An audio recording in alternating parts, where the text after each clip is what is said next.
Hey, what's up guys? Welcome back to Adventure Built. My name is Kelly. Back in the shop. Today we are going to be getting my rooftop tent finally off the garage floor, and I'm gonna get it hung from the ceiling using this Racor system. Stay tuned.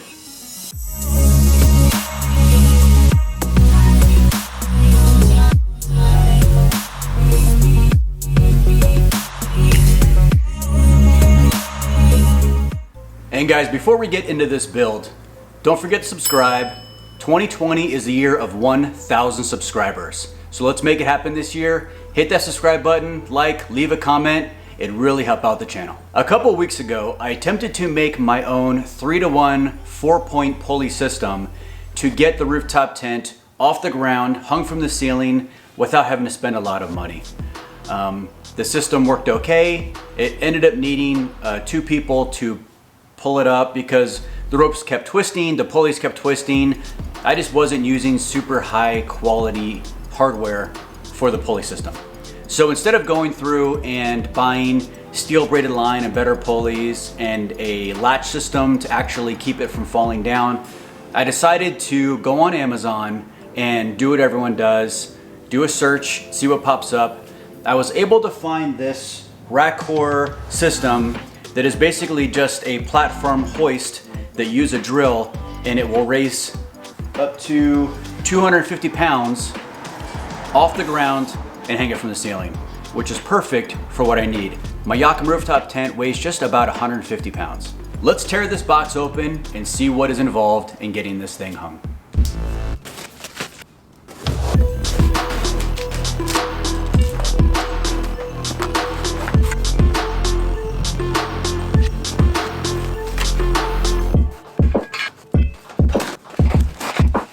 I've got the kit all broken out and set out.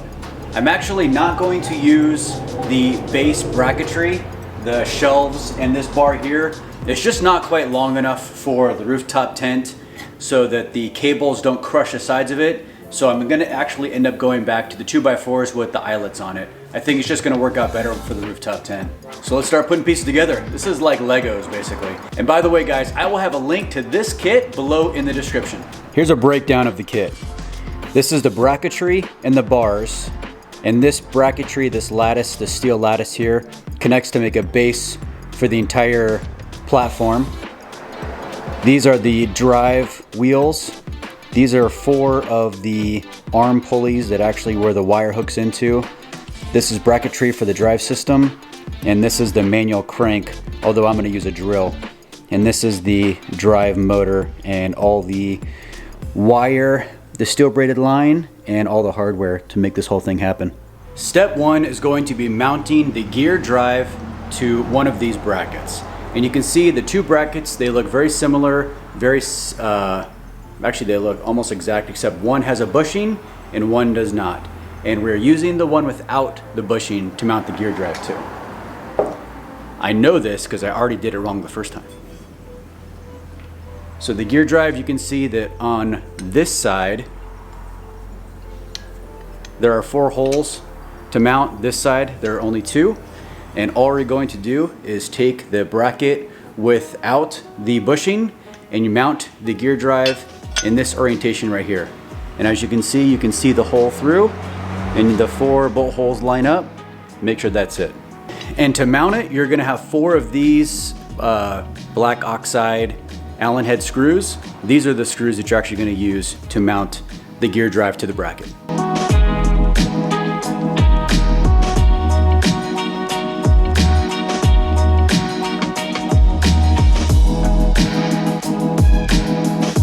Now we are going to be attaching 2 of these brackets, the arm brackets, on either side of the bracket here, the drive motor bracket. This is all you're going to need for this next step.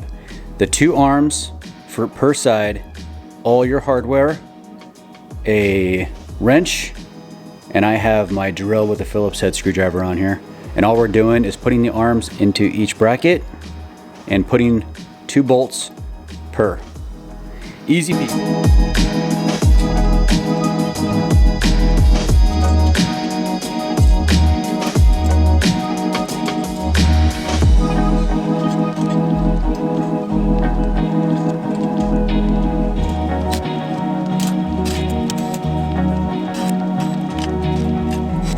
we have the brackets completely assembled, the fun part begins. Well, not the fun part. This is actually the worst part of the process. I don't know about you guys, but I have a really hard time finding the studs in my garage because the drywall is so thick. Even a stud finder on the deep setting does not want to find the studs. So I'm having to drill a whole bunch of tiny little holes that I fill in later. Luckily, because I already did my own DIY pulley system, I have a really good idea as to where the studs are at, so it should be a lot easier to find them this time. Hopefully. I'm gonna get out the stud finder. Let's find some studs. Like this stud right here. Oh, hey. First things first, before I find my studs, I'm actually gonna go through and mark the center between the rails of my garage door. That way, when I actually do get the rooftop tent hung, it's completely centered between the garage door rails. That way, I don't want it to touch because the tent is pretty wide. So I'm gonna mark the center of that. That way I have a reference point when I actually do find the studs.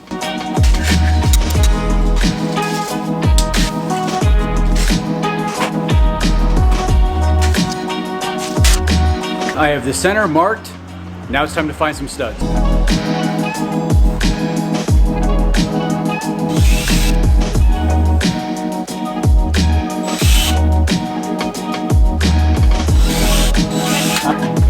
What I'm doing is setting the stud finder to deep scan. Place the stud finder on the ceiling where you know you have no studs. And in my case, it's because I've drilled a hole there thinking there was a stud there and there's not. So I'll put it there. Press the button, let it scan, and then start sliding across, looking for studs. Oh, there's a stud.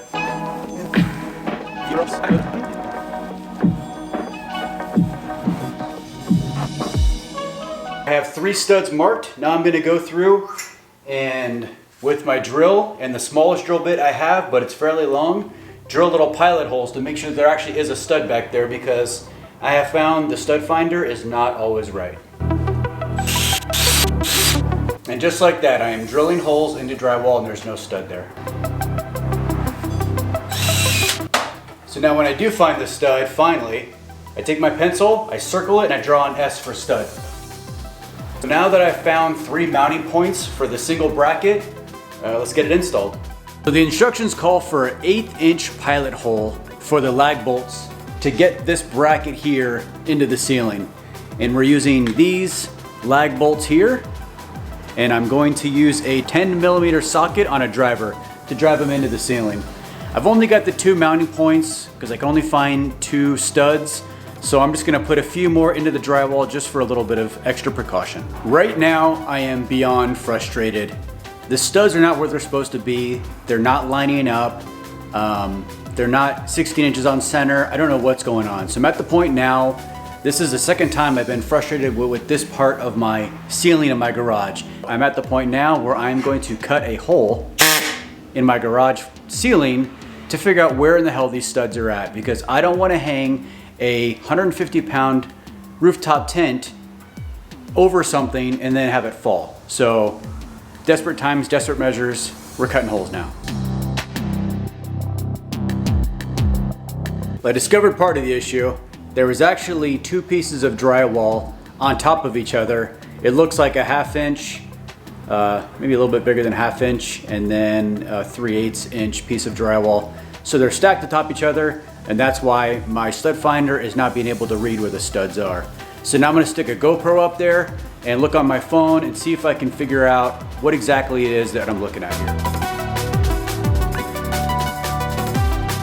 New plan. So instead of having to re-drill the brackets and only getting 3 mounting holes in, I had some 1x3 inch pine strips left over from a project I did recently. So I cut these down to 6.5 feet, which I know will span. I will get 5 good mounts, 5 good lag bolts into studs in a 6.5 foot stretch with these 1x3s. And then I can sink the bracket into this wood and it will be good as gold.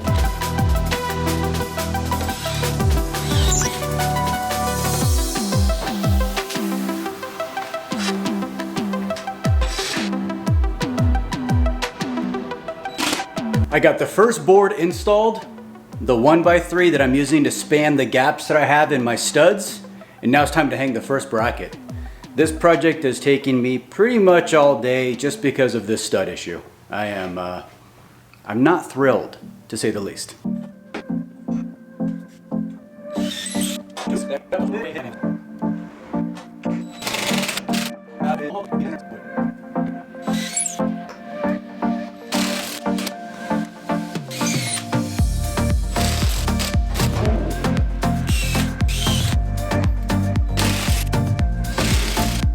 Finally, I got the first bracket hung. I'm almost halfway there. It's sturdy, I trust it, it feels good, it looks good. The number one most important thing you want to think about is the weight of this. You definitely don't want to hang this just in sheetrock and have the entire thing come crashing down on top of a car or something that you hold value to or a person. So be sure to put it into the studs. I cannot express that anymore. Be sure to put it in the studs. The next step, I have to hang this 1x3 48 inches away from this bracket here. What we're gonna do is we're gonna take the two bars that have rounded ends with one square and one round end. We're gonna take these bars and we're gonna join them together so the screw holes line up, but we're not gonna put any screws in just yet. Then take this end here, and you can see how the tip of the shaft is round, square, and then a thicker round again. Once you get the steel braided line completely disassembled, you're gonna take this rubber bushing end with the square and we're gonna slide it over so that the cable ends are facing towards the shaft. Now we're gonna take the same plastic end. We have it on this end of the pole. And now we're just gonna put it on the other end. Now it's time to put it up in the bracket. There are two ends to this rod. One rod has a thread at the end, it's square with a thread, and the other end is round. The end with the square that has a threaded bolt that can go into the end of it needs to go into the actual ratcheting system of the hoist. Take it apart that way. You can actually slide the rod in more and then push it out to fit into this. I'm gonna put this one in first so that it does not back out.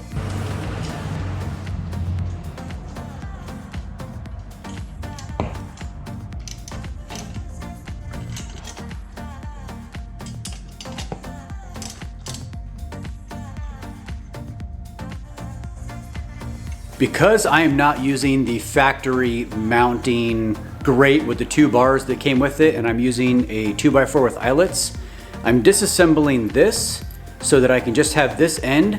That way I can put a D ring through it instead of having this eyelet that I have to use. So now that I've got this apart, I'm going to take this eyelet out, and then I'm gonna thread these nice D rings through. That way they fit on my eyelets and make a nice connection. One down, 3 to go. I've gotten all 4 D rings onto the cables. Now let's bring the 2x4s over and then lay the tent on it and see if this thing works.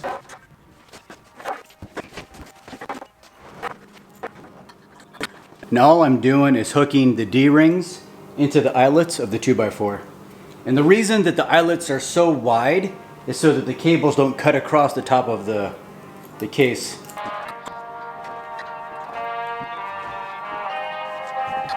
So this is the bar that you're actually going to use to operate it. It's got a hook on the end, and that hooks into the actual mechanism up there.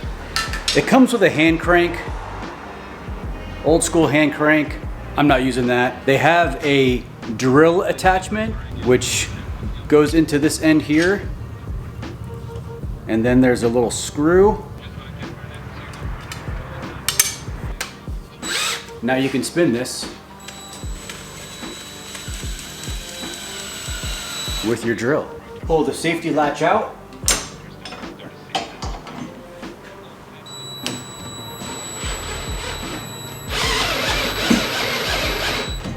So I don't know if you can tell or not, but you're looking at a pretty unhappy guy right now. The whole purpose of buying this kit was so that it went all the way to the ground, could lift my tent up off the ground. I just assumed it had enough cable. It doesn't.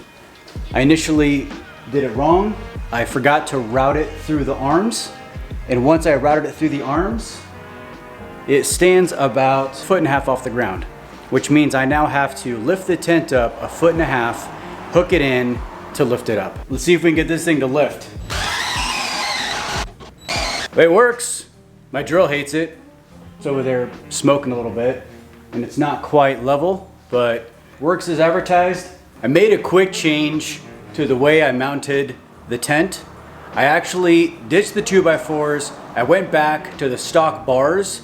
Even though they're super narrow and they squeeze the crap out of the sides of the tent, I thought it was better just to have the more stability of the pressure on the sides that would stop the bars from rocking their way out. I noticed even though it was a good idea having the eye bolts and the 2x4s really far out, but it wanted to walk out all the time. So this keeps it nice and tight and compact.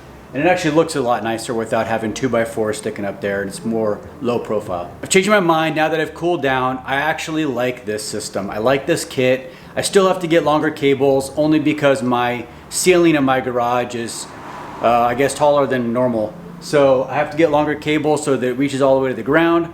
Other than that, I like this kit. I can't lie. I'll see you next time. Don't forget to subscribe. The year of 1,000 subscribers. We can do this.